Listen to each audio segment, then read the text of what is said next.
Tenemos nuevamente como invitado a Pedro Mario Burelli.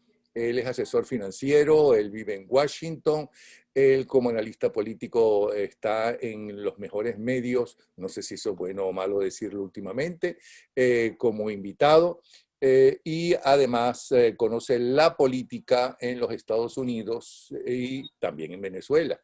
Y es por eso que lo invito, porque todo está muy revuelto. Quisiera saber, escuchar eh, su versión de lo que está pasando, su análisis de lo que está pasando. Bienvenido, Burelli. Buenos días, Napoleón. Bueno, estoy en todos los medios, estoy contigo cuando me lo pides, así que no sé si será eso bueno o malo, pero vamos a asumir que es bueno. No es malo, es malo, parece ser que los que dicen la verdad son unos desconocidos radicales, pero Sí, sí. todos los medios están vendidos. De todas formas, el próximo jueves tengo a Miguel Enrique Otero para saber cómo hizo él para traicionar, ¿no?, a sus compañeros, los millonarios dueños de los otros medios, ¿no? Y entonces hablar bien de Trump, porque eso es una traición según esa teoría de la conspiración, ¿no? Pero mira, lo que me decías tú, yo creo que para ponerlo en un plato, el mundo, vamos a decir, el mundo está complicado. Las elecciones americanas nuevamente te determinan el rol que los Estados Unidos juega en el mundo. Yo creo que son unas elecciones que siempre paralizan al mundo. Yo creo que esa es la manera más fácil de explicar el rol de los Estados Unidos. Es que el mundo entero las observa, el mundo entero tiene opiniones, el mundo entero se siente afectado y el mundo entero empieza a calcular cuando ocurre el resultado qué le ocurrirá a los países, a sus vecindarios y al mundo en general. Entonces, esto nuevamente confirma el rol importantísimo que juega la democracia americana en la conducta de los asuntos del mundo. Esta elección, para mí, la primera forma de verla es en la participación. Es decir, es el nivel más alto de participación porcentual del electorado americano. Las elecciones americanas siempre se han caracterizado por unos niveles de participación cercanos al 50% de los elegibles para votar, de los de edad para votar. Esta elección fue casi el 65%, inclinándose hacia allá. Esto obviamente producto de dos cosas. Primero, la polarización política que te genera la necesidad o la percepción de que tu voto cuenta. Y lo otro, obviamente, la pandemia y la facilidad al permitirse mecanismos de votación temprana para poder la gente ir más fácil, tener muchas más oportunidades de ir a votar y las votaciones por correo. Y eso obviamente también podemos tener una discusión de si eso es bueno o malo. Ha habido mucha controversia preelectoral y obviamente postelectoral. Ahora, cuando vemos el resultado, vemos una elección donde el primero y el segundo sacaron la mayor cantidad de votos que jamás haya recibido algún candidato en este país. Vamos a asumir todos los que han ganado la presidencia, ninguno ha sacado tantos votos como sacaron el señor Biden y el señor Trump. Yo diría que esto es bueno para la democracia. Yo creo que esto fue una como primera señal. El sistema funciona, la gente quiere seguir votando, la gente votó en paz y dentro de todo la gente se ha mantenido en paz a través de una elección que ha tardado mucho más tiempo en resolverse en el simple conteo, sin llegar a la parte, digamos, de disputas judiciales, que en el caso de la elección del 2000 duró 36 días. Este caso solamente el conteo. Y por cierto, la actitud de los medios de comunicación, que hoy en día la gente los ataca porque llegan a las conclusiones, las elecciones siempre son así. Las elecciones, ¿cómo son aquí? Se vota, se cierran los escrutinios, se hacían las encuestas de boca de urna, salían los resultados preliminares y se anunciaban las proyecciones y basado en esas proyecciones la gente ya asumía quién había ganado. Ese ha sido normal. A mí ahora me sorprende cuando yo leo que gente dice, no, aquí se está comiendo la flecha a la gente, aquí hay que esperar hasta que el colegio electoral se reúna, aquí hay que esperar hasta que, que la Corte Suprema decida. Pero fíjate, hay una cosa que nosotros los venezolanos no estamos acostumbrados porque en Venezuela es ilegal. Hasta que no se el Consejo Nacional Electoral, ¿no?, el del narcorrégimen y también en la época de llamada la Cuarta República, aunque esto es el detritus, lo que estamos viviendo los venezolanos de la Cuarta República, esto no es ninguna Quinta República, pero eso es otra propaganda ya de la época de Chávez. Eso estaba prohibido, tenía que anunciarlo oficialmente el Consejo Nacional Electoral. Bueno, El pero tú sabes, pero, ganador pero, pero y Napoleón, además es irreversible. Ok, pero aquí es ilegal y en base a qué, porque hay gente que dice, bueno, los medios de comunicación, ¿por qué están hablando de un presidente? Hablan de presidente electo, de un presidente sin que antes se cuenten todos los votos. Para los venezolanos, que no conocemos cómo es la cosa aquí, ellos tienen toda la razón. Claro, no cuentan que el primero que habló que ganó las elecciones fue el propio presidente, ¿no? En el día que estaba la gente votando, el 3 de noviembre. ¿Quieres explicarnos eso? Los pero medios yo lo que se creo es que, confabularon para anunciar que Trump había perdido. no, mira, yo lo que creo de verdad, es que las pasiones políticas nos están llevando a inventar realidades que no son. ¿Sí?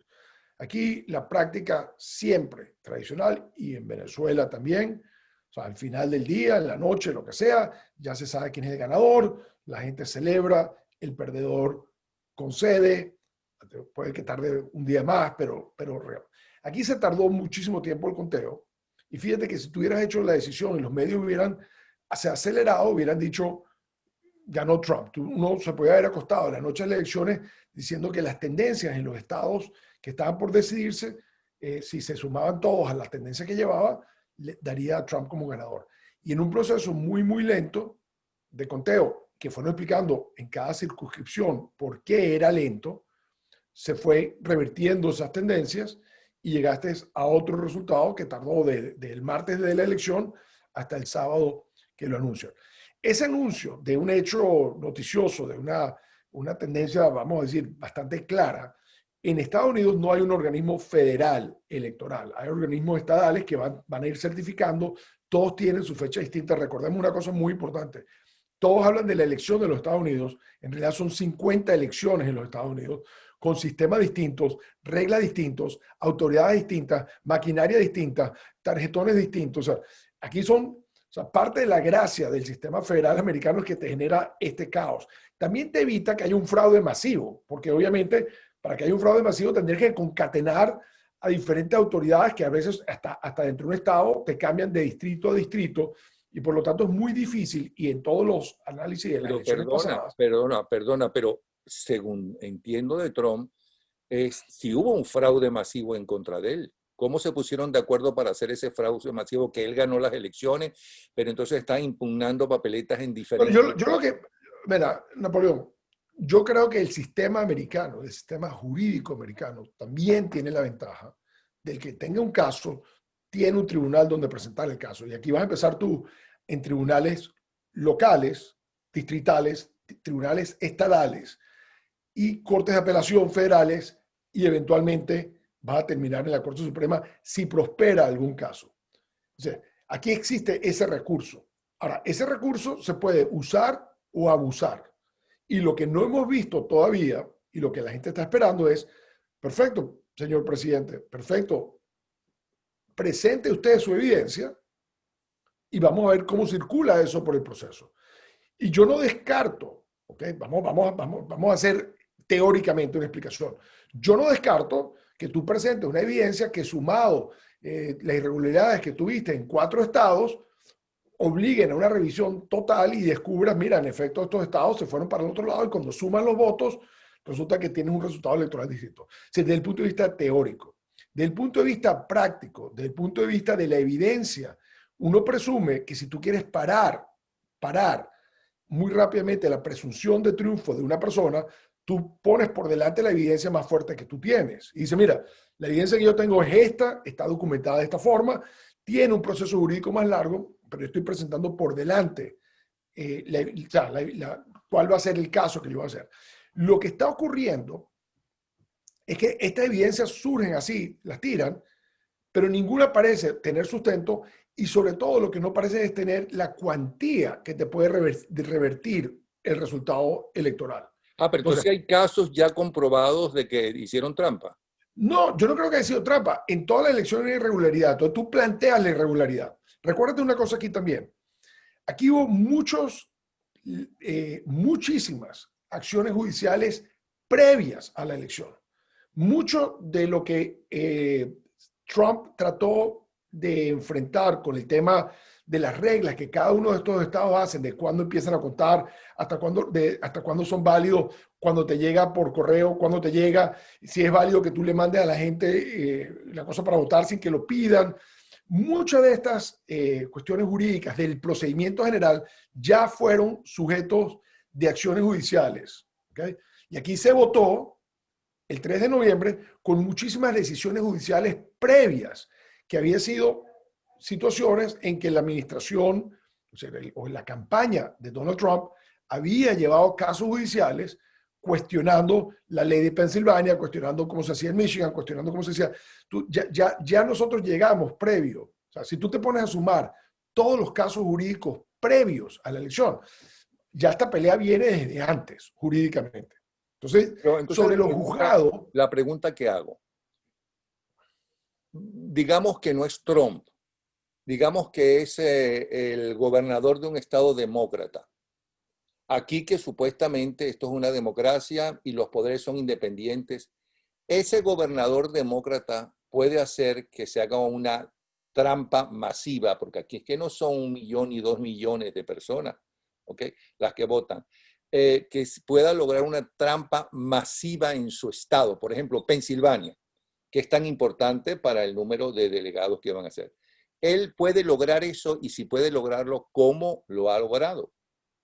Bueno, primero que nada, las elecciones americanas, tan complejas como te estoy diciendo que son, te genera lo que parece una elección muy grande, donde votaron 150 millones de personas. O sea, en realidad es una cantidad de elecciones mucho más pequeñas. Y la representación local y la presencia de los partidos locales, tú puedes tener un estado donde el gobernador es demócrata, pero la legislatura local, es decir, el parlamento local, el parlamento estatal, está controlado por republicanos. Entonces, en todo ese juego, hay muy pocos estados donde tú dices, mira, aquí hay un estado donde hay un autócrata que decide, hace, pone, dispone. Eso no existe. Es decir, la reglamentación, las fichas, las piezas entre el elemento electoral, el poder legislativo local, el gobernador, la presencia de ambos partidos principales dentro de la elección, te genera un mecanismo que son muchas piezas de relojería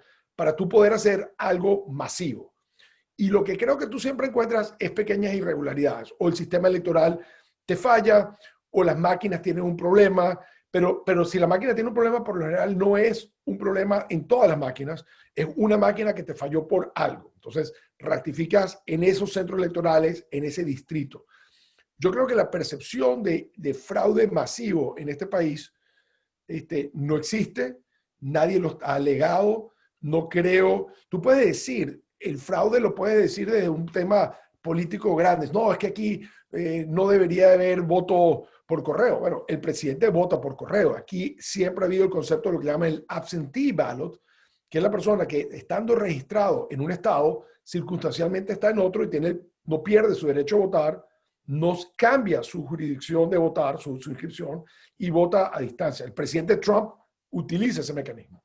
Entonces aquí se cuestionó el voto en correo. Ahora, tú ves algunos votos de correo en algunos estados y tiene elementos de control mucho más grandes que el voto en persona. Es decir, que el voto en correo te genera un recibo, un documento con firma, con número, con código de barra. Entonces, cuando tú te metes a ver todo el sistema, tú te das cuenta que en su gran mayoría el sistema está diseñado con mecanismos múltiples antifraude.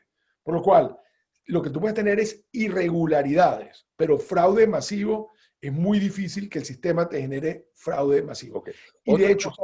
Otra cosa ¿sí? que dicen es que los medios de comunicación, al anunciar a Biden como presidente electo, violó la Constitución. ¿Eso es cierto? Eso es totalmente falso. Absolutamente falso. Y es lo que te estoy diciendo que es la norma aquí. Aquí hay elecciones, o sea, que cuando se llega a la proyección y los medios de comunicación con su equipo de análisis y eso, te están proyectando los estados, ellos te lo están proyectando aquí, por ejemplo, ¿cuál fue la pelea que inició todo? Es cuando con 36% de los votos, Fox News, ¿ok?, que hasta hace poco era totalmente el centro de operaciones casi del equipo Trump, decide darle Arizona perdón, a Biden. Biden. ¿Y qué pasa? Los demás se asustan y eso es algo de lo que hace que los demás se demoren. Esa precipitación con muy pocos votos de proyectar un estado hace que los demás sean muy, muy cautelosos. ¿Ok? Y cuando vemos los márgenes de diferencia en todos estos estados, donde en North Carolina, en Michigan, Wisconsin, en Georgia, en Pensilvania, es muy poco la diferencia. Oye, fue muy bien servido el hecho de que se aguantaran y se fueron aguantando y aguantando. Ahora, no existe nada inconstitucional. Nadie ha determinado que es el presidente electo. Se presume que es el presidente electo. En efecto, ahora viene todo el mecanismo de perfeccionamiento. Cada estado tiene un mecanismo de certificación distinto, una fecha de certificación distinto, y todo tiene que estar listo para el 14 de diciembre, donde se reúne el colegio electoral para votar. Y Por si esto cierto, es así como tú estás diciendo, porque ya en todos los medios están diciendo, dan por seguro que el presidente electo es Biden y no Trump, que dice que él ganó las elecciones y es el presidente de la República, que por lo visto este debe ser el único país donde no es la oposición, sino es el gobierno, el que denuncia que le están haciendo trampa en unas votaciones. claro, es decir, aquí hay un gran dilema de lo que fue el planteamiento y aquí podemos entrar un poco más en los resultados. Lo que a mí me dicen los resultados, Napoleón, es que esta es una elección que Donald Trump debería haber ganado. ¿Ok? Es decir, que lo que las encuestas decían de la distancia que llevaba Biden, eso no se dio. Y que quizás lo que marcó la diferencia, y podemos dedicarle más tiempo a esto que a las circunstancias, es ¿por qué no gana? ¿Por qué no gana sólidamente? ¿Qué factores contribuyen para que, habiendo llegado tan alto, habiendo aumentado su votación sobre la elección anterior, no haya podido ser él el que coloreó el mapa de rojo? Y aquí es donde yo digo que tenemos que analizar las tendencias de esta elección. Hay gente que votó a Trump a pesar de que le disgusta la personalidad, pero le gustan sus políticas o le asustan las políticas de otros. O le Hay gente gusta que su votó a personalidad. Biden, De haber hay mucha gente que gente que le votó a gusta. Biden porque no le gusta la personalidad de Trump, pero tampoco le gusta a Biden. Entonces, esta es una elección y el resultado final y la tranca que te va a generar para gobernar es que el país se te fue, en el fondo, está centrado el país. Aquí no hay un mandato. Biden, si gana, y Trump, si hubiera ganado, por estos pequeños márgenes, vamos a invertir la elección, aquí no hay un mandato claro para nadie. ¿Okay? El Congreso quedó dividido de nuevo. Por lo tanto, la posibilidad de, particularmente en el caso cuando tienes que la Casa Blanca y el Senado están en manos distintas, es un bloqueo más grande todavía. Es decir, tú puedes hacer muchas cosas teniendo el Senado y la Casa Blanca juntos, no teniendo la Cámara de Representantes. Por ejemplo, ¿dónde se divide eso? Se divide en la formulación de leyes. Las leyes se tienen que aprobar por el Congreso. O sea, ninguna Cámara puede aprobar una ley. O sea, puede iniciarse una ley en la Cámara de Representantes, se aprueba en la Cámara de Representantes, se presenta una versión de esa ley en la Cámara del Senado y después se tiene que reconciliar para que haya una sola ley del Congreso y eso es lo que es o sea, pero para cosas muy importantes como la nominación de miembros del gabinete y de puestos justamente inferiores a los de secretarios, para los nombramientos de jueces federales y la Corte Suprema, lo que necesita es control del Senado.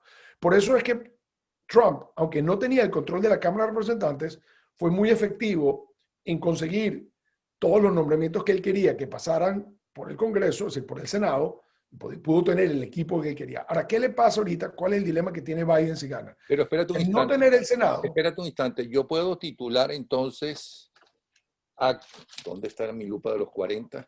Para ir por parte. Aquí gane quien gane, no tiene poder para gobernar fácilmente.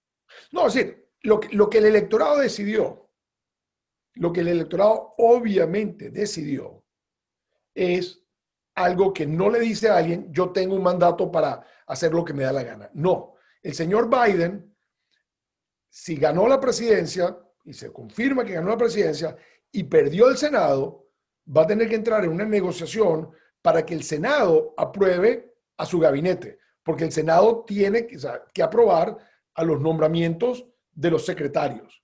Entonces, si tú no tienes la mayoría en el Senado, tú tienes que entrar en una negociación. Okay. ¿Qué quiere decir? Que tienes que buscarte senadores de republicanos que estén dispuestos de apoyar a tu equipo. Si tú pones un equipo muy radical, simplemente te lo bloquean y no te lo aprueban. Entonces, ahí empieza la realidad del juego difícil. Lo segundo, y esto entrando a una discusión más profunda, Napoleón, es, yo presumo que algo que Biden conoce, habiendo sido senador por todo el tiempo que fue senador y habiendo sido vicepresidente por los 8 años con Obama, ¿qué le ocurrió a Obama? Obama llegó con un mandato amplísimo, con control de ambas cámaras, y utilizó ese control para empujar su reforma sanitaria, lo que llaman Obamacare. Lo hizo de una forma totalmente partidista, no consiguió apoyo de ningún republicano, y lo que le costó ese giro hacia el socialismo, por llamarlo así, es que en la elección inmediatamente después, 2 años después, lo que llaman la elección de mitad de periodo, donde se renueva todo el Congreso y 1/3 de la Cámara, del Senado, perdió el control del Congreso. Entonces, Obama fue presidente 8 años, 2 con el control del Congreso y 6 sin el control del Congreso. La capacidad de gobernar de Obama en temas fundamentales, de pasar legislación, de pasar leyes, de aprobar, de que su iniciativa de cambio profundo del país se diera, fue truncada a los 2 años al él perder el control del Congreso. Uno presume que Joe Biden se va a sentar aquí, va a ver la composición del Congreso, donde es bastante factible que los republicanos mantengan el control del Senado, que puede cambiar en enero, el 5 de enero, que las dos elecciones de Georgia se van a definir en enero porque tienen que ir a como un desempate. Entonces esos 2 votos son claves el 5 de enero. Y los republicanos aumentaron su participación en la Cámara de Representantes en vez de disminuirla, que era lo que las encuestas decían que iban a ocurrir. Por lo tanto, Biden sabe que para gobernar, él tiene que mantener algo del control del Congreso. Si él se radicaliza, es bastante probable que en el 2022 él pierda la Cámara de Representantes y pierda aún más control del Senado, en el sentido de que aumente el control por parte de los republicanos. Pero en estos 2 años, yo estoy tratando de hacer las preguntas de gente que siento que está radicalizada y que está asustada. ¿Okay? En esos 2 años, Biden nos puede llevar a este país a un país comunista. O sea, yo creo que para tú llevar al país a un país comunista, tú tienes que poder pasar, primero que nada, la primera forma de cambiarlo, dame a ponértelo muy sencillo. Todo está basado en el dinero. ¿Ok? Y el dinero lo apropia, el presupuesto lo maneja el Congreso. Entonces, tú para cambiar políticas, no es yo quiero hacer esto, sino dónde está el dinero para hacer eso. ¿Dónde está la apropiación presupuestaria? ¿Dónde está la erogación presupuestaria que te permite hacer un plan de este tipo, quitarle el dinero de la defensa y ponerlo en la salud, o quitarlo de tal cosa y ponerlo en la educación, o subir los impuestos? Todo eso requiere cambios de legislación. Tú tienes que pasar nuevas leyes para llevar el país a la izquierda, a la derecha, o simplemente a introducir nuevas ideas que tú tengas. Este es un país de leyes, no un país de caprichos. ¿Okay? Por lo cual, cuando tú tienes el control, y estás usando el caso de Obama, Obama decide al llegar, yo tengo un mandato, yo quiero pasar la reforma sanitaria, y a mí no me importa no tener un voto republicano, porque con los votos de los demócratas en la Cámara de Representantes y de los demócratas en el Senado, yo puedo aprobar legislación porque tengo mayoría en ambas cámaras. Y así él va y aprueba esto. ¿Cuál fue el costo de esto? Una venganza de los electores, ¿okay?, que le dijeron, no, espérate un momentico, tú te llevaste al país a un lado que nosotros no queríamos ir o no lo entendíamos. Y elegiste en el año 2010, 2 años después de que llegó de la elección que llevó a Obama, le quitaste el control de ambas cámaras, por los cuales de ahí en adelante Obama pudo hacer lo que podía hacer el Poder Ejecutivo, la conducción de asuntos de política exterior, el acuerdo con Irán o el acuerdo con Cuba o algo, él lo podía hacer, pero cambiar sustancialmente la estructura fiscal de este país, que es decir, bueno, vamos a levantar más impuestos para que el Estado tenga más dinero y pueda hacer más cosas por la gente, que es lo que es el socialismo. El socialismo, cuando lo hablan aquí, el comunismo es un Estado más poderoso, un Estado que toma control de más actividades, que se involucran más en la vida del ciudadano, y para hacer eso tiene que tener dinero, y para tener dinero tiene que tener impuestos, y para tener impuestos tiene que tener leyes de impuestos. Entonces, es un proceso en que no es, o sea, no es el capricho del presidente que está en la Casa Blanca, sino un juego entre los poderes que te permite a ti hacerte con los recursos para cambiar la dirección de un país. Pero como declaró Fidel Castro en un momento dado, socialismo no es comunismo. Es una pregunta interesante porque yo creo que si tú ves por aquí, o sea, comunismo es una palabra que en Estados Unidos, digamos, en la psicología de los Estados Unidos es como carne roja, ¿sabes? O sea, tú dices comunismo y salta la gente. Entonces, el ala más izquierdosa del Partido Demócrata se llaman progresistas. O sea, algunos lo llaman liberales, el ala más liberal, el otro lo llaman, ellos se llaman progressives. Nosotros somos progresistas, porque no quieren utilizar la palabra comunista. Si tú te vas a esa ala progresista no ganó esta elección. Esa ala progresista no triunfó abrumadoramente en el Congreso. Esta ala progresista no tomó control del Congreso, del Senado. Esta ala progresista no cambió los votos de una forma tal. Entonces, aquí no hay un mandato para esa ala. Saliendo de la elección. Saliendo de Joe Biden, es lo que te estoy tratando de explicar. Si Joe Biden lo controlan este grupo de izquierda y lo quiere llevar a esas políticas, ¿okay? Él no tiene el Congreso para aprobar las leyes que van con esas políticas. Porque él tendría que convencer a republicanos que se sumaran a los 48 o 49 senadores demócratas. Tiene que convencer a republicanos que se sumen para hacer una mayoría en el Senado circunstancial para aprobar legislación que lleva al país a la izquierda. Pero no lo puede hacer poquito a poco como hizo, por ejemplo, Chávez, a medida que iba, ¿cómo se llama? Primero, cuando estaba como candidato, hasta dijo que Fidel Castro era un dictador y demás.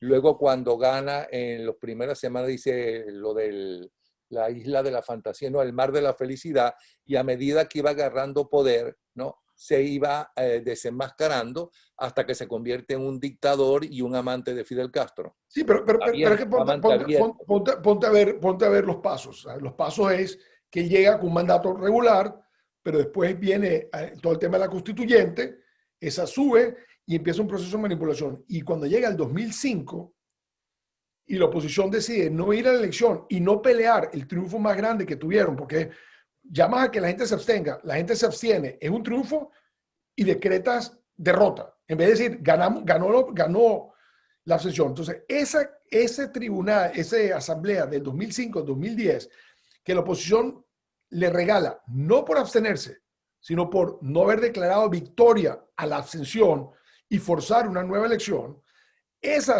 asamblea de esos 5 años, totalmente bajo el control del chavismo, te desmantela toda la institucionalidad del país. Entonces, cuando tú ves el país, lo que tú estás hablando de lo que es un proceso que empieza en el 99 y se remata para el 2010, ya la institucionalidad del país no queda. Pero es a través de un sistema que es exactamente lo contrario de lo que está ocurriendo aquí, Napoleón. Absolutamente. Lo que yo te estoy explicando, ¿okay? Explicando con... ¿Aló? ¿Aló, me oyes? ¿Aló? ¿Aló? Vamos a ver qué es lo que está pasando. Ya va a aparecer de nuevo Pedro Mario Burelli. por lo menos allá, se cortó, no sé qué fue lo que pasó, pero me estabas explicando que aquí no se puede dar... No, es que lo que yo te estaba tratando de explicar, a diferencia de lo que tú me estás trayendo de Venezuela, y a mí sí me gustaría hacer un punto aquí, es, no hay nada comparable con Venezuela. Entonces no comparemos el funcionamiento de una democracia que acaba de dar demostraciones de civismo, de que la gente quiere votar, de que la gente no quiere perder su derecho al voto, que lo quiere ejercer, que lo ejerció en los números más altos que lo ha ejercido, que el candidato 1 y el candidato 2 sacaron los números más grandes de votantes que ha habido en este país. O sea, no tratemos de comparar esto con Venezuela. No, O sea, pero espérate un creo que... momentico, Trump dice que todavía están peor, en el sentido de que al mismísimo presidente de la República como candidato, la oposición le puede robar millones de votos. Mira, Estoy yo haciendo la tampoco voy a hablar pregunta de que ese. mucha gente se Yo, hace. es decir, Napoleón, yo estoy totalmente abierto, absolutamente abierto, a que los canales jurídicos que existen a nivel estatal y a nivel federal estén abiertos a cualquier tipo de acción legal que se quiera hacer. Absolutamente abierto. En este país ocurre, o sea, impera la ley, este es el imperio de la ley, ¿okay? Y como te estoy diciendo, antes de la elección, en innumerables estados hubo acción judicial para cambiar las normas, para decir esto, para hacer esto. Ya la resistencia o la cuestión de que el proceso estaba trucado, lo que sea, ya ha sido sujeto de muchísimas decisiones judiciales en el periodo preelectoral. Por cierto, eso determina de que eso no se puede volver a juzgar. Eso es tema juzgado. Si tú podías contar los votos tantos días después, mientras que el sello postal fuera del día de la elección, todo eso ya es materia juzgada. Eso fueron cosas que cuando se fueron anunciando los procedimientos, ya la campaña de Trump llevó a tribunales y en unos sitios ganó y en otros perdió, pero es sustancia juzgada. Lo que se va a jugar ahora es que hubo irregularidades nuevas que no han sido sujetos de ninguna disputa. Entonces, si vamos a ir aquí, yo estoy totalmente abierto y creo que el sistema democrático requiere que todos los canales estén abiertos. Lo que es muy importante es que no confundamos acusaciones que pueden prosperar en el sistema judicial con teoría de conspiración o deseos o algo. Porque todavía hay gente en el Partido Demócrata que viene diciendo que Trump fue ilegal durante 4 años. ¿Okay? Y que nunca fue presidente y Trump no es mi presidente. Es decir, hay gente que pasaron los 4 años de Trump diciendo que la elección fue manipulada, que ese no era tu presidente, que yo lo desconozco. Entonces, eso, que es una acción política, no la confundamos con una acción jurídica y que no tiene peso. Tú puedes decir lo que tú quieras. Tú puedes decir, yo quiero que Mickey Mouse sea mi presidente y mientras Mickey Mouse no sea presidente, yo estoy molesto. Y yo voy a vivir molesto mientras Mickey Mouse no sea presidente de los Estados Unidos. Es una cosa en que también en una sociedad tú eres libre de tenerlo. Pero estamos hablando del imperio de la ley, de los pasos a cumplirse. ¿Okay? Cuando en el 2000 hubo una disputa en varios estados, esa disputa después se centró en un estado que era Florida, porque había unas irregularidades en el sistema de votación en que no se podía determinar si el voto era válido o no válido. Se enfocó en una parte de Florida. Y la importancia en ese momento es que el cambio del voto en Florida te determinaba el ganador o el perdedor de esa elección. Y eso fue lo que se te llevó. Ahora, ¿qué ocurrió ahí?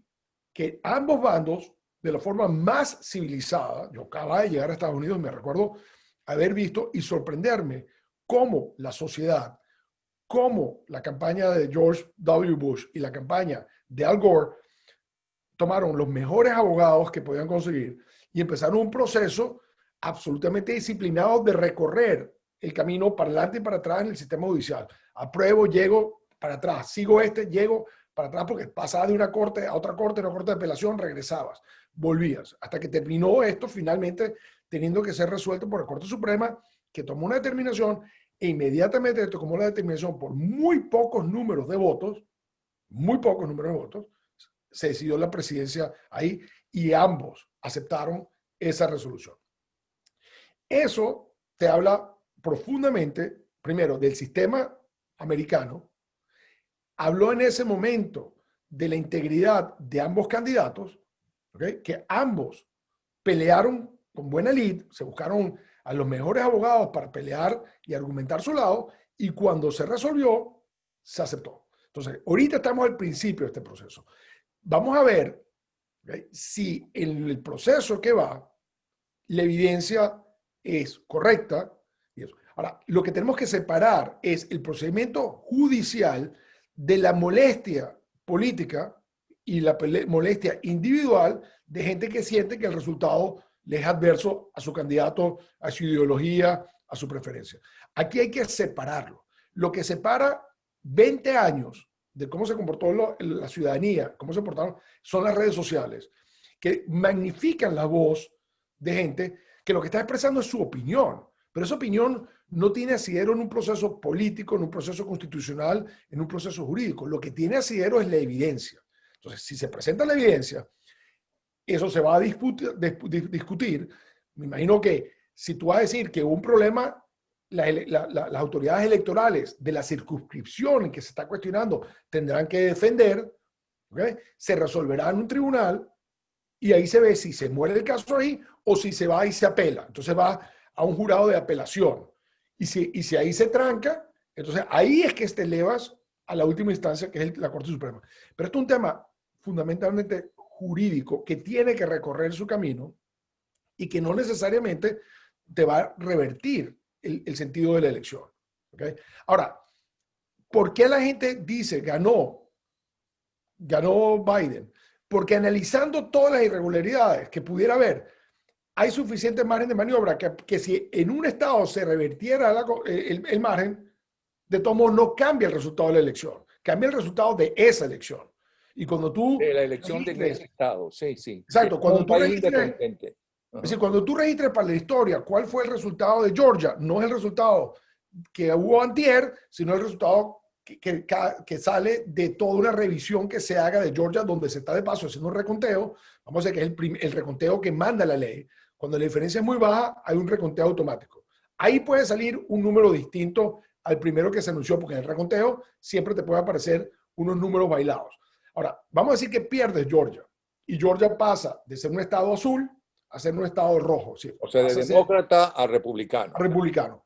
¿Eso cambiaría el resultado electoral?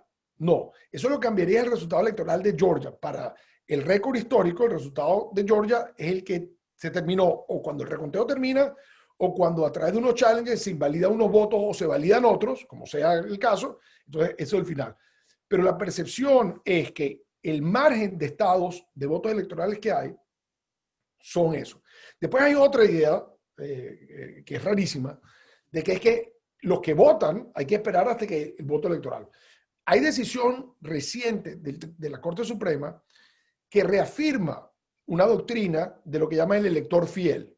O sea, que el elector que viene al colegio electoral a votar, ¿okay?, ese elector tiene que fielmente representar la votación de su estado. No puede llegar a votar y decir yo voy a cambiar mi voto.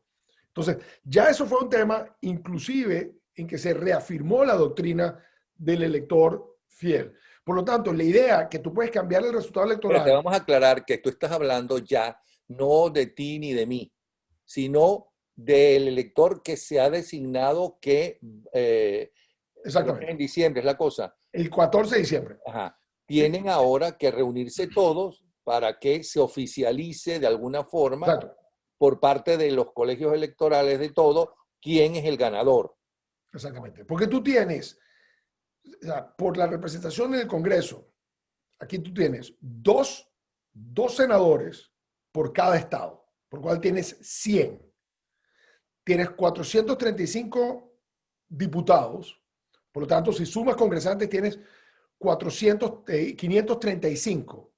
Le agregaste 3 al Distrito de Columbia, que no tiene representación del Congreso, que es la capital. Entonces tú tienes, o sea, 538 votos electorales. Por eso que cuando llegas a 270, ganas. ¿Okay? Esto es una elección de segundo grado. Por lo tanto, esa es la votación legal en el mecanismo aquí. Por eso es que cuando la gente dice, no, es que sacó tantos votos populares, es que es irrelevante. Aquí se hace campaña para ganar la elección de los votos de los colegios electorales. Y los estados que importan son donde puede cambiar. Si tú te das cuenta, aquí en la campaña electoral, Trump nunca fue a California, que es el estado más grande. ¿Por qué? Porque da por hecho que los demócratas van a ganar ahí y que todos los votos electorales de California van a los demócratas. Entonces tú pierdes tiempo y te enfocas y pones dinero en los sitios donde el voto puede cambiar y estos 20 votos electorales pueden ir para acá o pueden ir para allá. Entonces, es una elección hecha en base al sistema electoral. El sistema electoral es quién gana la elección del colegio electoral, que va a ocurrir el 14 de diciembre, cuyos miembros ya han sido preseleccionados y cuya preferencia, que cómo van a votar, ya se determinó por la votación. Okay. Entonces, en definitiva, ni Biden, ¿no? Por un lado, cuando se declara presidente electo y lo celebran con fuegos artificiales, ni Trump cuando dice el mismo día 3 de noviembre yo gané las elecciones, como si los otros votos que no habían llegado o que llegaron, pero no se estaban contando todavía todos, ¿cómo se llama? Hubiera él triunfado o consideraba que eran ilegales, que era una violación, que le estaban haciendo trampa, como los medios al declarar a Biden como presidente electo, nadie infringió la ley, ni nadie, y menos la Constitución. De ninguna forma. Esto es una convención. Esto se hace así. Es más, yo te diría, si había duda, si había... Perdona, era para terminar, si tú quieres, este tema para pasar al siguiente que puede preocupar a los venezolanos o que los preocupa más. Aquí no se está, aquí esta es la práctica, el uso siempre aquí. Aquí se determina, se proyecta un ganador y al final del día, o sea, el momento que Trump pasó una raya, Trump ya hizo un rally diciendo, esa misma noche ya habló como presidente, esa misma noche. Yo a veces me pongo a preguntar, oye, todos los que celebraron que Trump ganó en ese momento, ¿dónde estaban hoy? Porque no había habido un voto electoral.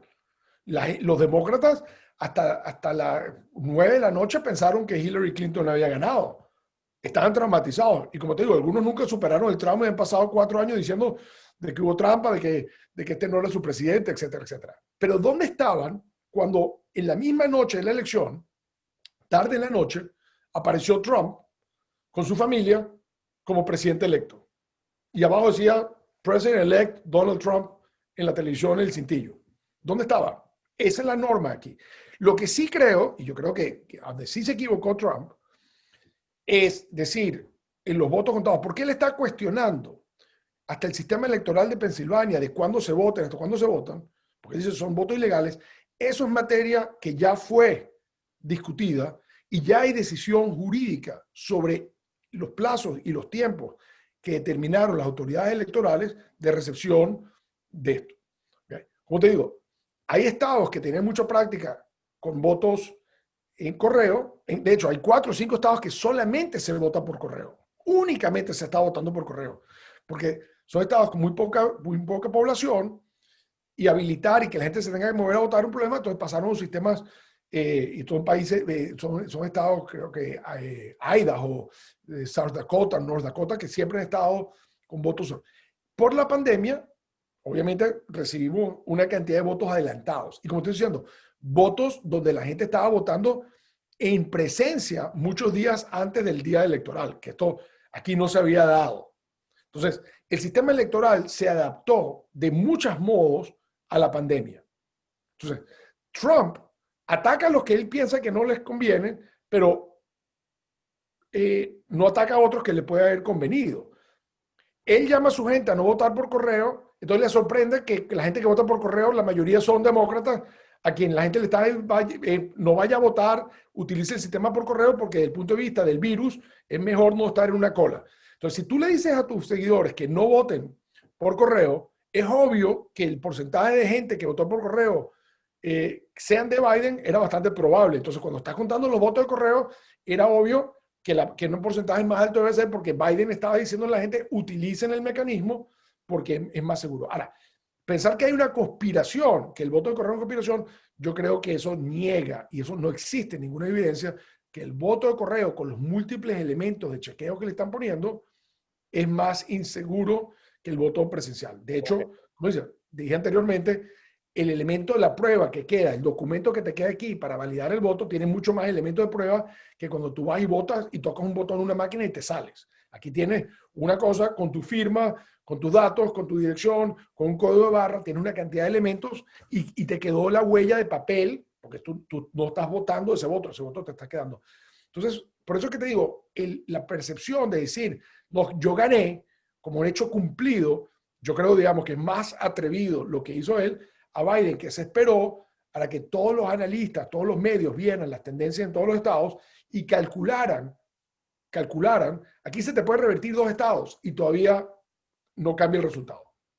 Mira, ¿y por qué con la personalidad que tiene Trump y haber logrado no que para sus seguidores haya sido reelecto, como la mayoría de los presidentes norteamericanos son reelegidos, haya podido perder las elecciones y ahora tiene muchísimos más votos que cuando las ganó en las pasadas elecciones? ¿Qué, según tu punto de vista, si perdió Trump? ¿Por qué perdió? Porque el candidato, de todas formas, demócrata, no tenía esa personalidad arrolladora y de showman que tiene Trump. Mira, yo, a modo de discusión, cuando uno trata de buscar cuál fue el factor fundamental que hizo que perdiera a Trump, yo utilizo algo que yo utilizaba antes. Yo decía, esta es una elección, y siempre fue una elección de Trump contra Trump, que Trump estaba perdiendo por Trump y pudiera ganar si se cristalizaba la idea de que Biden era muy débil y que esto iba a girar hacia un socialismo. Esa matriz había ganado. Pero en realidad, la razón que Trump pierde esta elección, y cuando ves la diferencia de votos, él es el principal responsable. Su falta de cordura, su falta de empatía. Un punto de esto llegar hasta la crueldad. Pero espérate un momentico. Falta de cordura, ¿por qué? Y falta de empatía no puede ser, porque la cantidad de votos que recibió ahora son muchísimo mayores que la primera vez. Bueno, pero yo te estoy diciendo, ¿por qué perdió? ¿Por qué en una elección que era para él ganarla? O sea, si tú ves su comportamiento en el primer debate, yo te aseguro que eso le perdió una cantidad de votos en que la gente dice, mira, este tipo es demasiado intemperante, este es un tipo demasiado salido de sí, este es un tipo demasiado chocante. Los ataques a Fauci, tú puedes hacer la diferencia con que es a Fauci, pero Fauci, el doctor Fauci, que es el epidemiólogo más importante, lleva 40 y pico de años en el puesto, 37 años en el puesto, es una persona respetada por todo el mundo. Entonces, en la forma que tú lo atacas, tú dices, bueno, este señor no le quiere hacer caso a la ciencia. El señor está ensimismado. El ataque a McCain, Arizona. O sea, el estado de Arizona, si tú analizas la razón fundamental por qué pierde Arizona, es por un ataque a John McCain, que es un ídolo en Arizona, fue senador de Arizona durante muchísimo tiempo, fue candidato presidencial, y lo atacaste. ¿Qué te lograste? Que el esposo de McCain haya salido a hacer campaña en contra tuyo. ¿Por qué? Porque la intemperancia de Trump de atacar a gente más allá del límite, es decir, el tipo está muerto, no lo puedes atacar, no, tú no puedes decir que los que murieron en la guerra son todos unos cobardes, son todos unos perdedores, son todos unos imbéciles. Sí, pero yo puedo estar en contra de Trump, pero es que Biden me va a llevar al comunismo por la... Claro, pero te estoy diciendo, porque eso pegó, Trump también sacó votos de gente que no le gustaba a Trump. Okay. Cuando empezamos discutiendo esto, yo te estoy hablando del voto cruzado. El voto que creyendo en las políticas de Trump, no cree en Trump y vota por Biden, y el voto de no queriendo a Trump, votan por Trump porque te asusta Biden. Este voto es muy importante. Es decir, es difícil de segregarlo, pero yo te apuesto que cuando tú hagas un post facto en un par de semanas más, te vas a dar cuenta que los que se fueron con Biden porque no soportan la personalidad de Trump y los que se fueron con Trump porque no soportan la posibilidad del socialismo, ese va a ser donde estuvo el margen de esta elección. Pero lo que te estoy diciendo es que lo controlable para Trump era su personalidad. Lo controlable para Trump era un poco demostrar un nivel de empatía más grande hacia un país que estaba pasando por una pandemia y demostrar un poquito más de empatía y competencia en el manejo del tema. Yo creo que en la diferencia de votos es muy fácil decir, señor Trump, usted no tenía 8 puntos de diferencia. No, esta es una elección suya para perder y usted la perdió. Y más, si tú ves el primer debate y el segundo debate, ves el comportamiento. En el segundo debate fue tablas. Ahora, fue tablas y Trump en su actitud dijo las cosas y cosas inexactas y eso. La gente lo que quería saber es decir, si él se podía mantener tranquilo y respetuoso y saber oír y participar en un debate, cosa que el primero había sido traumático para mucha gente. Yo creo que mucha gente salió muy traumatizada del primer debate. Ok.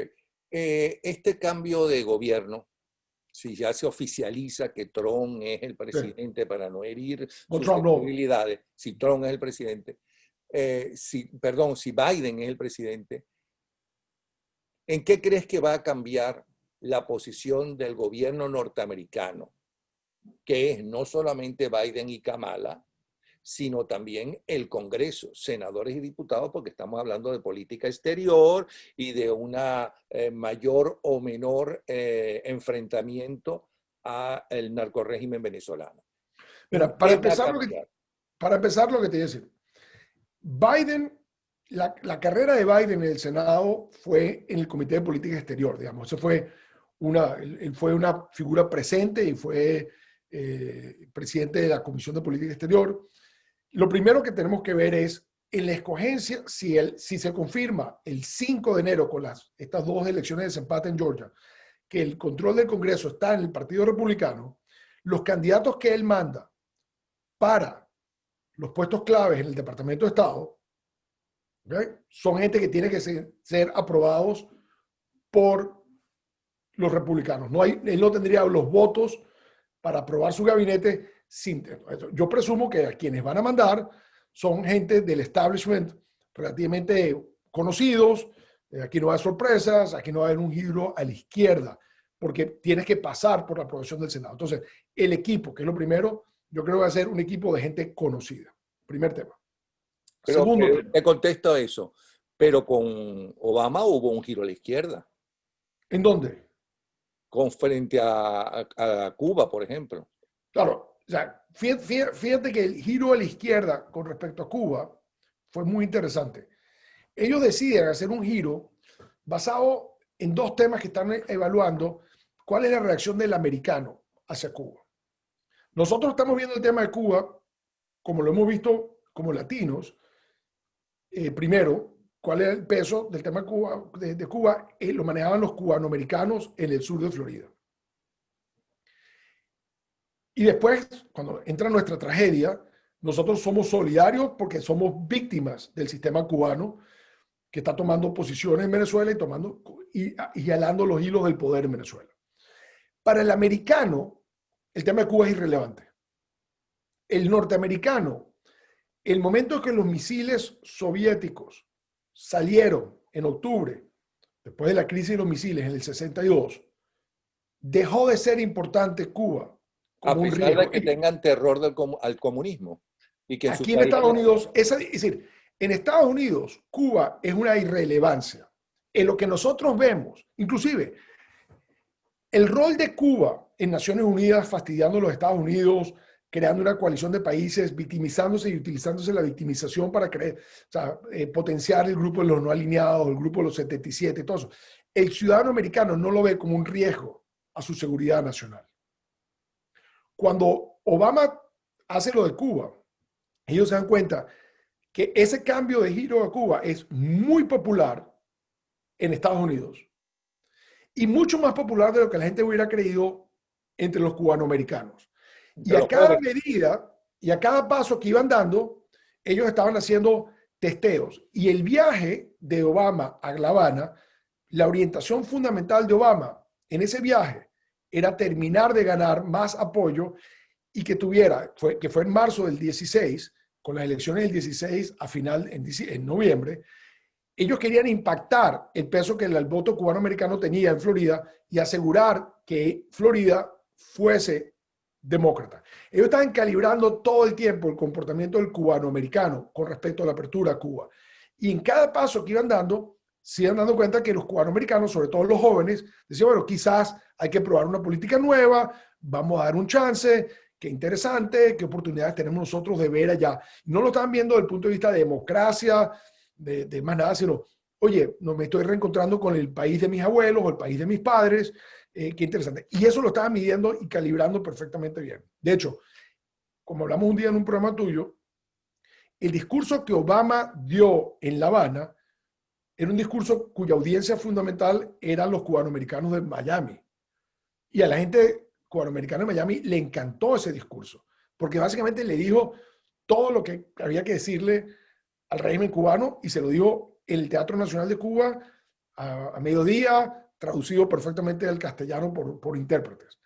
Ahora, ese discurso le costó a Obama la relación con Cuba, porque el fielismo duro no aceptó ese discurso y al par de días de ese discurso, Fidel Castro sacó una columna en que básicamente le dice al señor, se llamaba el hermano Obama, y le dijo, mire, usted no nos viene a dar lecciones aquí, y hasta ahí llegó la relación con Cuba en el sentido de la relación política. Quedaron las dos embajadas abiertas, pero la relación política quedó rota. ¿Okay? En el sentido que ya de ahí no hubo un avance. Okay. Y el vicepresidente era Biden, que ahora va a ser aparentemente el presidente. Todavía no es el presidente oficial. Te vuelvo a repetir. ¿Qué puede cambiar o qué sientes que va a cambiar, si es que va a cambiar algo, la relación de este país, Norteamérica, y su enfrentamiento con la narcodictadura? Mira, yo creo que la herramienta que tiene Estados Unidos para manejar un problema como el de Venezuela, si no va a llegar al uso de la fuerza, son sanciones y lo que el Poder Judicial haga un poco para presionar a quienes estén ya, violando las leyes, lavando dinero, traficando drogas, etcétera, etcétera. Esas son las dos herramientas. Yo no veo que los demócratas van a hacer algo distinto. Que lo pueden hacer diferente en el sentido de cómo es la mensajería, qué se dice, cómo se dice, sí, ahí va a haber un cambio de estilo. Pero, ¿y por qué los Pero vamos a hacer un análisis, Napoleón. Pero ¿por qué gobiernos demócratas han invadido y Venezuela no la van a invadir? No, no. O sea, vamos a hacer una cosa muy clara. Vamos a, yo trato de ser objetivo aquí, no te voy a poner cuál es mi preferencia. O sea, o sea, el chavismo empezó con Clinton.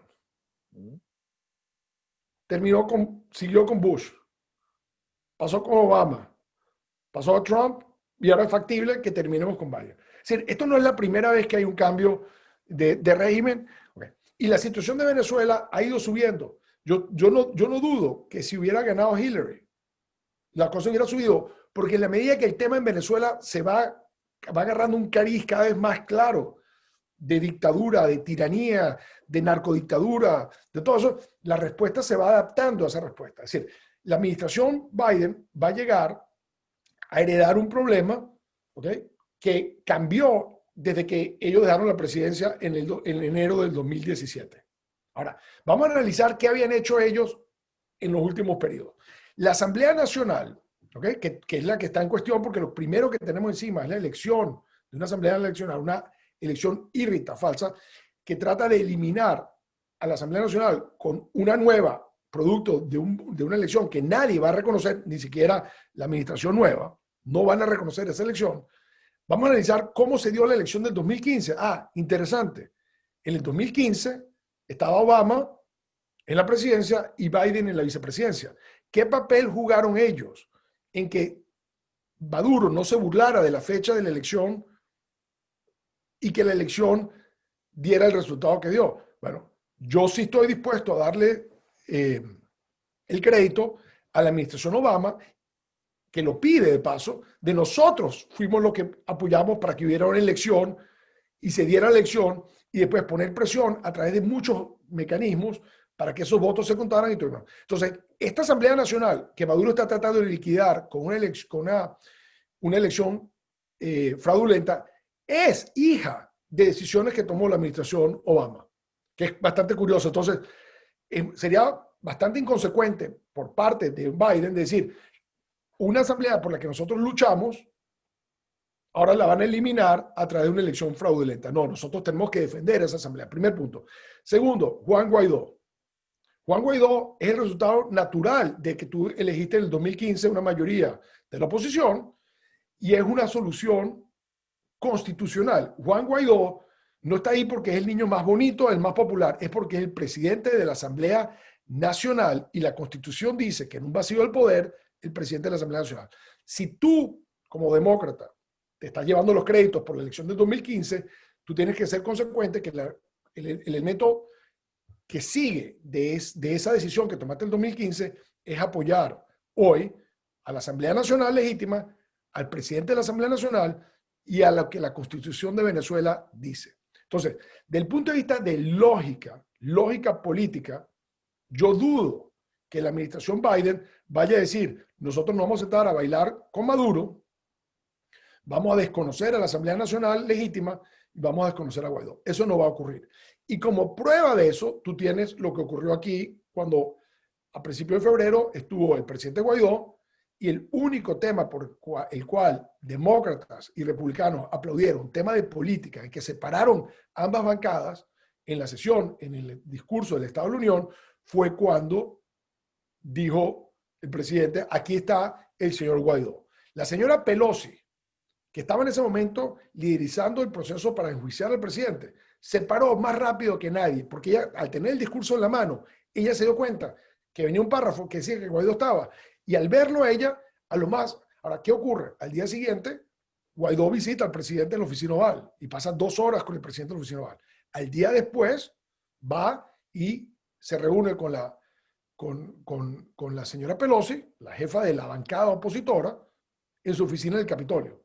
Entonces, eso es muy profundo en la mentalidad de Biden. El equipo de Biden era el equipo de Biden que apoyó, el equipo de Biden que cuando se reunió con Maduro, le dijo muy claramente a Maduro en Brasil, yo no tengo nada que hablar con usted si usted no suelta los presos políticos y pone a Venezuela de vuelta en la democracia. Entonces, yo no tengo ninguna duda, ¿ok?, de que el sentido de dirección. Ahora, tácticamente, tendríamos que llegar a una conclusión de que es que la administración Trump lo hizo todo correcto. No, la administración Trump tiene el sentido de dirección correcta, pero también cometió muchos errores en la conducción del tema de política y de hecho Maduro está en el poder a pesar de toda la batería de sanciones y todos que le han aplicado. Entonces, si hace un análisis de por qué sigue en el poder, es bastante factible que encuentres que o la secuencia de las sanciones se hicieron distintas o se separaron demasiado las sanciones en el tiempo y da lugar a que alguien diga, mira, vamos a hacerlo de esta otra forma. Pero Fidel Castro está en el poder desde hace 40 años y también, pero otra a vez, pesar de las sanciones que Obama... pero lamentablemente nosotros tenemos una situación que a mí me parece que nos tenemos que analizar. Antes de que preguntemos qué va a ser una administración nueva, porque te aseguro que si Trump siguiera, también tendría que cambiar. Primero porque el equipo se le ha deshecho. O sea, Mauricio Claver está ahora en el BID. Abrams, en el fondo, está enfocado fundamentalmente ahora en Irán. O sea, entonces, de todo modo, habría que tener una reconducción. Ahora, ¿hacia dónde la reconducirías? Primero que nada, en un momento como el que tenemos ahorita en Venezuela, yo he oído, espero que la gente entienda, yo he oído a un partido político del G4 proponer cosas tan locas de que la presidencia se vaya rotando de mes a mes, que los comisionados se roten. Si nosotros en Venezuela, si la clase política en Venezuela no sabe lo que vamos a hacer frente al dilema de las elecciones fraudulentas y lo que es el mandato constitucional y cómo interpretamos lo que nosotros queramos, no le pidamos al mundo, ¿ok? No le pidamos al mundo que nos resuelva nuestro problema. La vez pasada, el reconocimiento de Guaidó fue un pedido expreso que se hizo a un grupo de gobierno, decir, esto es lo que dice la Constitución, Maduro decidió juramentarse para un nuevo periodo, la Constitución en realidad dice que aquí hay un vacío, y ese vacío, el 233 dice, lo llena Juan Guaidó. Quisiéramos un reconocimiento para Juan Guaidó. El mundo no es que reconoció, Estados Unidos no es que le hizo un favor a Venezuela de reconocer a Guaidó. Era un mandato constitucional tan fácil que 58 países se montaron. Ahí no había duda de que era lo que había que hacer. En este momento es más complicado. Estamos en una situación donde la interpretación constitucional es más compleja. Ahora, pero si tiene un partido político, y lo nombro como Primera Justicia, que hizo perder mucho tiempo en una discusión de que quiere una presidencia rotativa y que los comisionados presidenciales rotan cada mes, es muy difícil que tú te sientes con el mundo y decirle, señores, ayúdenos, porque cualquiera decir, señores, pónganse ustedes de acuerdo en Venezuela, qué es lo que ustedes quieren, y nosotros le damos el apoyo a una solución que tiene que ser venezolana, apoyada de afuera, pero tiene que ser venezolana. La irresponsabilidad de Primera Justicia en las últimas semanas, algo se ha filtrado, pero quienes lo estamos viendo, es aterrador. O sea, hay soluciones que tú dices, esto ni en las comiquitas se le ocurre a alguien plantear esto. O sea, tú lo puedes en una discusión decir, ¿y qué pasa si hacemos esto rotatorio? Pero ponerlo por escrito y bloquear las discusiones porque a ti te parece que esto es lógico, es un horror. Segunda cosa que hay que hacer, que también es responsabilidad de Venezuela, es que sabiendo lo que quieres hacer, tienes que unificar al mundo de nuevo, porque ha habido una mala gestión, y eso sí creo que hay que reconocerlo, mala gestión internacional de la oposición, y se te fragmentó el mundo. El Grupo de Lima va por un lado, el Grupo de Contacto va por un lado, la Unión Europea va por otro, hay subgrupos variados. No, nosotros tenemos que reunificar al mundo y para eso nuevamente tenemos que tener nosotros vamos a saltar esta barrera que está montando Maduro, este nuevo abuso de Maduro, lo vamos a saltar así y necesitamos este apoyo del mundo. Si ellos no lo saben hacer, no le pidas a la administración Biden, ni a Pedro Sánchez, ni a Boris Johnson, ni a Macron, ni a nadie que te ayude.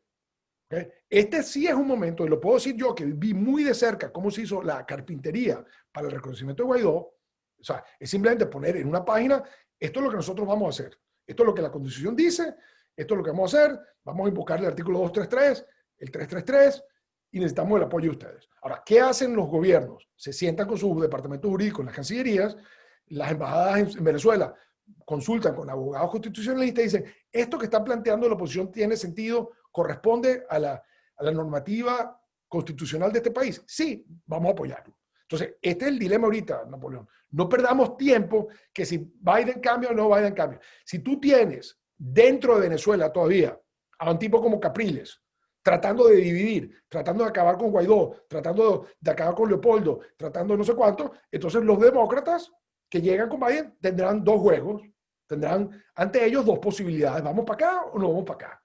¿Vamos para esto o vamos para aquello? Entonces, en un momento de incertidumbre en Venezuela, no le pidas certidumbre al mundo. ¿Okay? No le pidas. Esto es absolutamente responsabilidad de quienes han decidido llevar la conducción política del país y que en la forma que lo están manejando monopolizan cuál es la visión que el mundo tiene sobre Venezuela. Y yo te aseguro que si el gobierno de Biden se encuentra con una visión monolítica de cómo queremos nosotros saltar el trance del 6, utilizar esta consulta, que a mí no me gusta, pero se va a hacer, ¿para qué significa eso? ¿Y cómo seguimos? Y nosotros tenemos una recomendación, yo te aseguro que esa va a ser la política de Biden. Si nosotros presentamos esa desunión, esas estrategias como la locura de Capriles con Borrell y eso, que Borrell aprendió una lección, ¿ok? Y es clarísimo. Yo he oído al equipo de Borrell hablar y ellos se dan cuenta que eso fue una locura. Pero si en Venezuela todavía hay gente de la oposición que piensa que aprovechando un cambio de gobierno pueden desviar lo que estamos haciendo, oye, le estás poniendo en manos a alguien de la administración Biden, la oposición, bueno, pero vamos a tratar esto totalmente distinto. Ahora, ahí es que viene el problema. A una oposición unida, con un fundamento de una interpretación correcta, de que una asamblea legítima no puede ser eliminada por un evento írrito como esta elección que viene del 6 de diciembre, y hay una continuidad, y la continuidad tiene el consenso de las fuerzas políticas, es bastante factible que la administración Biden con eso no se meta. Y empiece a decir cómo trabajamos con el mundo, cómo reunificamos al mundo, cómo llevamos una conversación nueva para que Maduro no encuentre esos vacíos que se vieron. O sea, lo que Capriles hizo, la jugada de Capriles fue un regalo para Maduro. Una jugada montada por Jorge Rodríguez en la que cae Capriles y que generó una cosa en que Maduro celebró, mira, el mundo está viendo a la oposición dividida. ¿Okay? Pero enfoquémonos en eso, enfoquémonos en que le quedan muy pocos días a la oposición para plantearle a una administración que empieza el 20. Y por cierto, si Trump llegase a ganar, también tienes que reeducar a la administración Trump para asegurar que ellos hagan lo que tú quieres que hagan. ¿Okay? Porque yo te puedo decir, la posición que tenía la administración Trump los días antes del 10 de enero del año pasado, y no tiene nada que ver con el reconocimiento de Guaidó. Ellos no tenían muy claro cuál era la política que ellos tenían con respecto a Venezuela. Entonces, uno puede decir, cuando yo oigo a la gente decir, no, que Trump fue el primero que reconoció a Guaidó. Sí, pero reconoció basado en un argumento que le vendió la posición a la administración. No era que se le ocurrió. El reconocimiento de Guaidó no fue la política. Ellos apoyaron lo que se le pidió que apoyaran. Y si no se le hubiera pedido eso, te aseguro, y te lo puedo dar con certeza, conocimiento de hecho, que la política básicamente es, mira, nosotros nos vamos a sentar a ver que caiga el gobierno de Cuba y cuando caiga el gobierno de Cuba se resuelve el problema de Venezuela. ¿Okay? Esa es posición de la Casa Blanca, días antes del 10 de enero. Nuestra política fundamentalmente es tumbar el gobierno de Cuba y eso resuelve el gobierno de Venezuela. Entonces, si yo analizo a la administración Trump desde el punto de vista de la caída del gobierno de Cuba, planteado como el objetivo central, yo diría, oye, yo veo al gobierno de Cuba bastante sólido todavía. Y si la condición para resolver el de Venezuela era acabar con Cuba, yo puedo decir que la administración fracasó. Ahora, a los pocos días, ellos vieron la política de reconocer a Guaidó y de darle el apoyo y contribuir a crear una alianza internacional como una mejor salida para el tema de Venezuela y se montaron sobre esa política. Okay. Ahora, vamos a analizar cada una de las sanciones, cómo se hicieron, cuánto tardó entre una y otra, y podemos darnos cuenta que hubiera habido más certeza. Podemos ver el 30 de abril. O sea, tú tienes que leer el libro de Bolton para darte que el manejo de lo del 30 de abril, en que ellos se imbricaron muchísimo, se metieron mucho, ellos se equivocaron. ¿Okay? Y esa equivocación del 30 de abril la pagamos durante muchísimo tiempo, porque hubo una pérdida de confianza de parte de la administración Trump en cuanto a cuál era el paso siguiente. Es decir, el fracaso del 30 de abril, que fue un fracaso de ellos, los hizo demorar en reposicionar cuál era otra estrategia que podemos hacer. Entonces, lo que yo te digo, Napoleón, tal vez por haber pasado de una administración a otra, que nosotros tenemos que lidiar con la administración que tenemos, no con la que queríamos o no con la que teníamos. Tenemos que lidiar con los que vienen. Y yo creo que el equipo de Biden, que es gente que conoce de Venezuela, que es gente que acompañó al vicepresidente y que tuvieron posiciones cuando Obama apoyó la elección de la Asamblea Nacional, cuando inició las sanciones que habían ocurrido en marzo del 2015 con la orden ejecutiva, que ratificaron la orden ejecutiva días antes de dar el poder, uno tiene que asumir de que ellos no han visto que Maduro se volvió bueno y que hay que sentarse a negociar y que las negociaciones es el camino, porque ellos perfectamente saben lo que pasó con esta última ronda de negociación de Noruega, ¿okay? Que inclusive hasta el jefe del equipo de negociación ya pasó a otro trabajo. O sea, ya hasta ellos que decían que tiene una técnica de mediación que va a funcionar, también tiraron la toalla. Yo creo que la administración está entrando entendiendo que eso está ocurriendo. Pero te digo, los que tenemos que convencer a la nueva administración de cuál es la política de ellos somos los venezolanos. Una última pregunta. Son varios los gobiernos demócratas que han invadido, ¿no? Porque sentían que estaba perjudicando esos gobiernos a los intereses de los Estados Unidos, ya sean estratégicos, económicos o lo que fuera. ¿Por qué Venezuela para ellos hasta ahora no es un peligro?